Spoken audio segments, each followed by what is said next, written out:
Mañana reunión del Banco Central Europeo, quizá una reunión de las más problemáticas en el sentido de que no sea una decisión binaria de cuánto se sube, 50 o 75. ¿Qué cantidad de ingredientes le debería meter el Banco Central Europeo para la toma de decisión?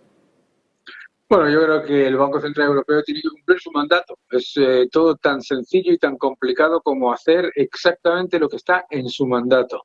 Y su mandato es la estabilidad de precios. No es que Italia o España se financien un poco más barato, sino la estabilidad de precios. Y con la inflación desbocada, lo que tiene que hacer el Banco Central Europeo, por supuesto, es subir los tipos, pero no solo subir los tipos, 75 puntos básicos se queda todavía por detrás de la curva, sino que lo que tiene que hacer también es reducir la emisión de dinero muy por encima de la demanda que continúa haciendo. La masa monetaria en la eurozona está creciendo todavía en el año 2022, que llamamos de normalización, por encima de los niveles de la época de lo que llamábamos el bazooka de Draghi.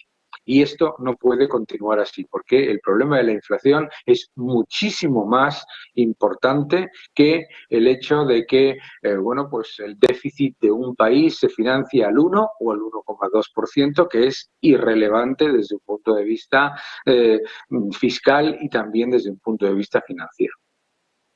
En ese entorno, ayer dijo Sánchez que Europa podría tocar algo de caída económica, pero no sería una recesión, y que donde no se vería seguro una recesión económica es aquí en España. ¿Compartes la opinión? Bueno, pues todo el señor Sánchez, que decía que íbamos a ser el país que más crecía del mundo y de Europa, y el señor Sánchez, que decía que la pandemia iba a tener efectos muy poco significativos en la economía, pues puede hacer todas las estimaciones que quiera. No tiene ningún sentido dar esos mensajes completamente exagerados en el nivel de optimismo cuando la situación es francamente negativa y cuando la AIREF misma, un organismo completo y absolutamente independiente, pues ya ha revisado a razón de 0,1% de caída el PIB del tercer trimestre de este año. Ya está en el menos 0,5% del PIB. Por lo tanto, yo creo que el señor Sánchez, de nuevo, pues cae en esa idea falsa, muy repetida, entre eso que se llama neokeynesianismo, que no tiene nada que ver con el pobre Lord Maynard Keynes, que es que tienes que decir cosas positivas para que la economía vaya bien. Pues tampoco es cierto, porque si fuera así, nunca jamás habría crisis. Por lo tanto, pues mensajes voluntaristas que no tienen ningún sentido, ¿no? ¿Nos puede llevar, Daniel, el tope al gas a una crisis de deuda a nivel internacional? Alemania, 65.000 millones, Reino Unido mañana va a anunciar 200.000 millones de libras para poder paliar ese tope, por un lado en el consumidor y por otro lado en las compañías energéticas. Ese crecimiento otra vez de la deuda puede ser ya el punto final de una deuda tan desorbitada que ya no sea sustentada ni por los bancos de los propios países. Bueno, es que pensemos un momento qué es eso del tope del gas, que es una tontería. Los gobiernos no bajan los precios, los gobiernos no topan los precios. Los gobiernos lo que hacen es pasarte la factura periodicada al futuro. Y todos los españoles, además, deberíamos estar aterrados ante la idea de esta enorme idea intervencionista, porque lo hemos vivido. Sabemos lo que es el déficit de tarifa. El déficit de tarifa es lo que están haciendo, un enorme y gigantesco, lo que quieren proponer es un enorme y gigantesco déficit de tarifa en Europa.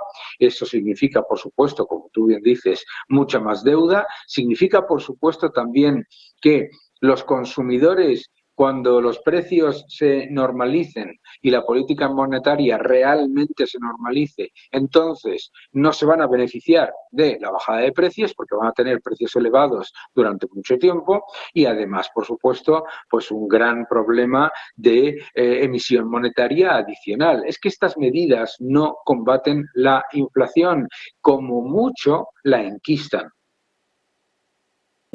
¿Crees que puede haber incluso, se empieza a hablar de una especie de Lehman Brothers en el lado energético que empiece a tocar al financiero? ¿Crees que todavía estamos lejos o estamos más cerca de poder ver un problema importante en esas energéticas que no puedan asumir el coste y en esas familias que tienen ahí encima de la mesa 2 billones de facturas que va a tener que afrontar este invierno. Claro, el problema de todas estas ideas intervencionistas es que, como en los juegos de los niños en los que aprietas un bloque y salta otro, ¿cuál es el problema? Pues el problema es que estás llevando a la quiebra a centenares, si no miles, de empresas energéticas en Europa que no se pueden permitir el hecho de que les cueste el insumo 5 y el gobierno mágicamente decida que el precio vaya a ser 4. Y ahí tenemos la evidencia en la eléctrica pública francesa, que la han llevado al borde de la quiebra en más de 2 ocasiones por esta política completa y absolutamente equivocada.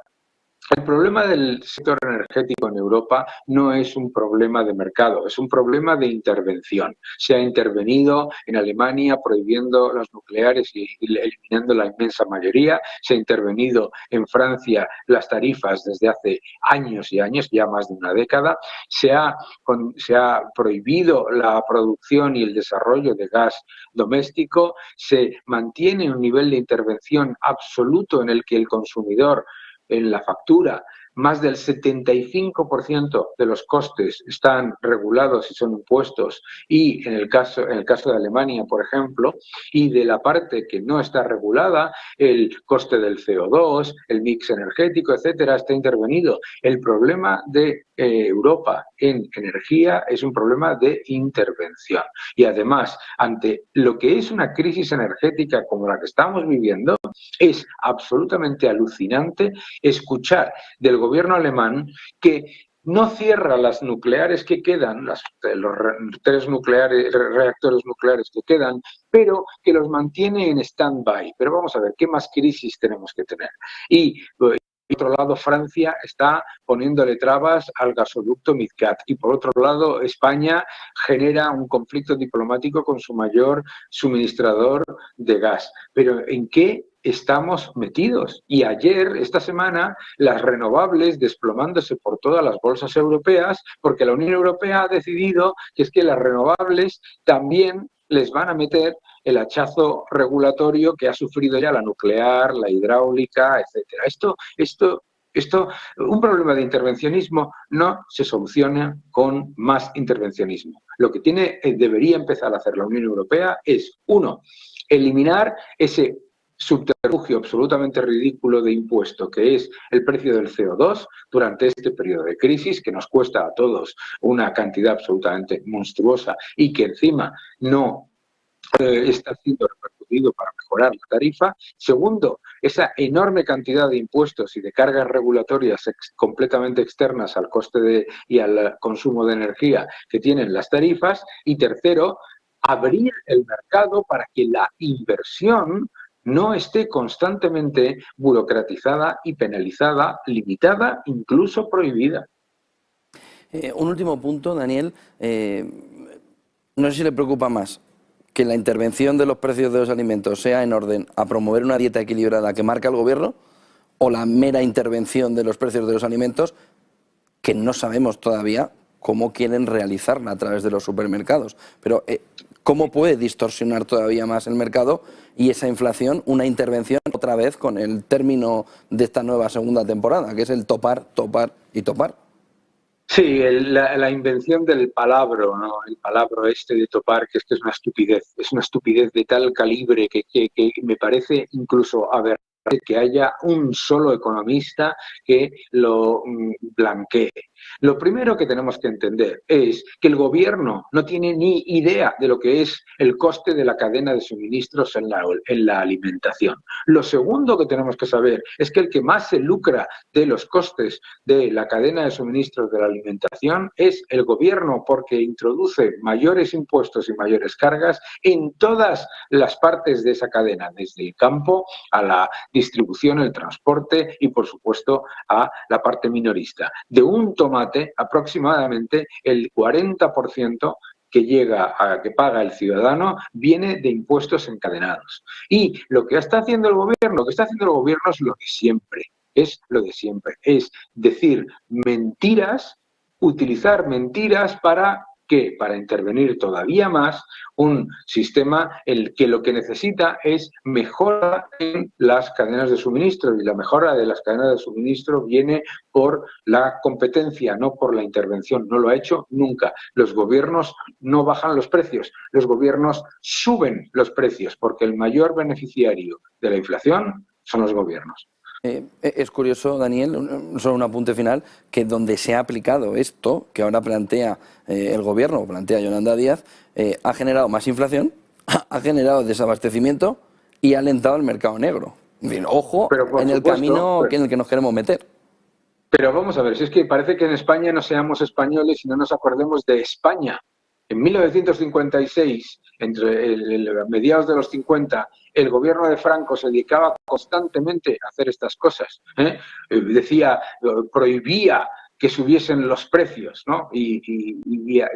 ¿Esto de qué estamos hablando? Estas medidas son puro intervencionismo que no genera ningún efecto beneficioso y, sobre todo, que además hace un daño mucho mayor precisamente a las partes más débiles de la cadena, que son los agricultores.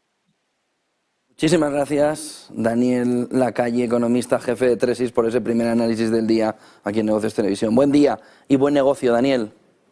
Gracias por ver este vídeo. Suscríbete a mi canal, deja tus comentarios, dale un like y continúa defendiendo la libertad. Muchísimas gracias.